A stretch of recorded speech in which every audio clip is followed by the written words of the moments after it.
it's working.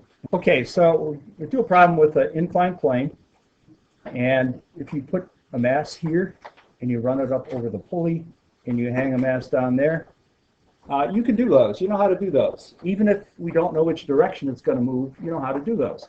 So if you don't know the direction and the acceleration comes out to a negative number, that means it moves the other way. Okay, but when you put friction in, this is not useful. So if we put some friction between this, and somebody says, A, so here's the question that could be asked. A, does it move? B, if so, which way? And C, acceleration equals blank meters per second squared.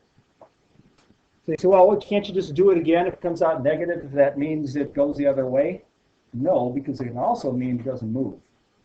So how do you do a problem like this? A different approach. Do a problem without friction.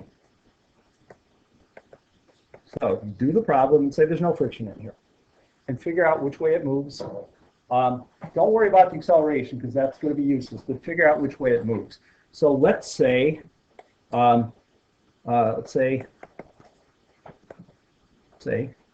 moves downhill. Okay, what's your free body diagram going to look like? Your modified free body diagram is going to look like this. You're going to have mg sine theta downhill, always, remember. No matter if it moves, it doesn't move, it moves up, it moves down, it doesn't matter. Mg sine theta is always there. If you park your car on a hill, mg sine theta, you just release those brakes, man. I'm going to take this car down the hill. Or you're trying to push something uphill. Mg sine theta is saying, I don't want you to push it up the hill. So let's say it goes downhill, and there's tension up here from the other one. How long? We don't know. Which way is the friction going to point if this is going downhill? Uphill. It's going to point uphill. So if the tension is that way and it's moving downhill, you're going to have F. Let's say that it's broken loose already. You're going to have an F kinetic up here. If you don't know if it's going to move, you've got to put an F static. So it's going to be FK or F static. So then you do the problem just as a regular friction problem, and you don't have to fuss around with it. So do it without friction. What if it's going to go, so what if, that's nice, go what if it goes uphill? What's the diagram look like there? Well, here's the mg sine theta. And here's the tension. Again, we don't know how long it is. It's probably longer than that, or it's not going to go uphill. Which way is the friction going to point? Downhill. So over here, the friction opposed the downhill.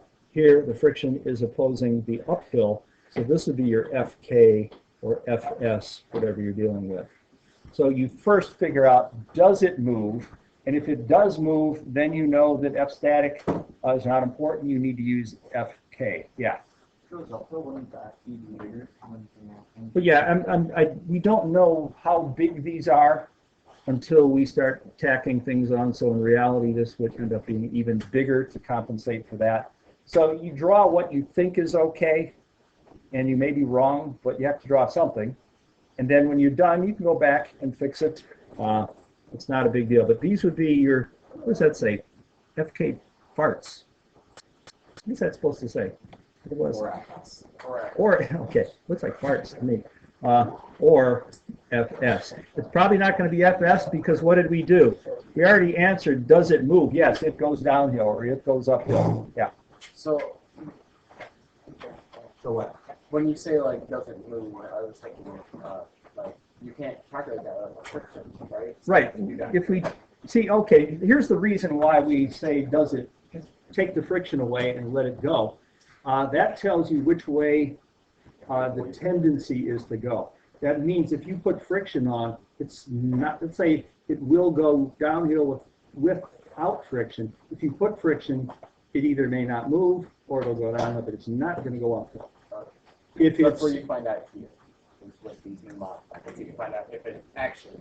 Right, so does it move? Yes, it goes downhill. Okay, then we have to put friction uphill. Does it move? Yes, uphill. Then we have to put friction downhill. Okay?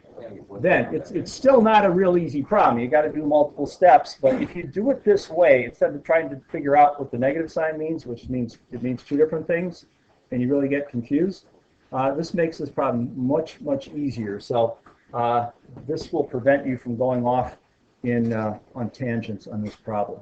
Okay, anybody have any questions on this thing? If you didn't follow this, of course, this will be online in a while. So have a nice weekend. We'll see you guys next week if everything goes well.